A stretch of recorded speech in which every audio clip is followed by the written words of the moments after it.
అయ్యా నువ్వే మా పిల్లలకి అని. మేము అప్పుడు 5th క్లాస్ 6th క్లాస్ కూడా తెలీదు. అండ్ దాని తర్వాత మీరు మమ్మల్ని తీసుకెళ్లి బొమ్మలు కొనిచ్చారు అక్కడే ఉస్మాన్ రోడ్ లో. అవును, అది ఈ రోజు తలుచుకుంటే జెంటిల్మెన్ స్టాండ్ మీరు తీసుకునింది. నాన్నగారికి దెబ్బ తగిలింది అయితే ఇంటికి వచ్చి అమ్మతో మీరు మాట్లాడారు. నాకు ఆ విజువల్ బాగా గుర్తుంది. ఆ సంస్కారం అన్నయ్య ఎందుకు చెప్పుకుంటున్నాం అంటే ఈ మధ్య కాలంలో ఎవరికి లేదు ఆ పద్ధతి, ఆ ప్రేమ. మీరు రావాల్సిన అవసరం కూడా లేదు మమ్మీ గారు చెప్పడానికి. But today when we look back it's such respect we have for you. yes yes ఎందుకంటే చెప్తున్నా కదా, మనసు ఒప్పుకొని మాట్లాడుకున్నాం అన్ని విషయాలు. అంతే. That's why we are always like జై బాలయ్య.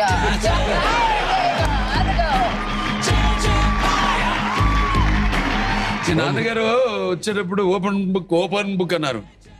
ఆ ఓపెన్ బుక్ లో మరి మాకు తెలియని పేజీలు ఏమైనా ఉన్నాయా? ఎవరికి తెలియని రాస్తారు. చూడడానికి కోపిష్టి, ఏదైనా అంటారు ఇచ్చేస్తారు, అవన్నీ నిజాలే.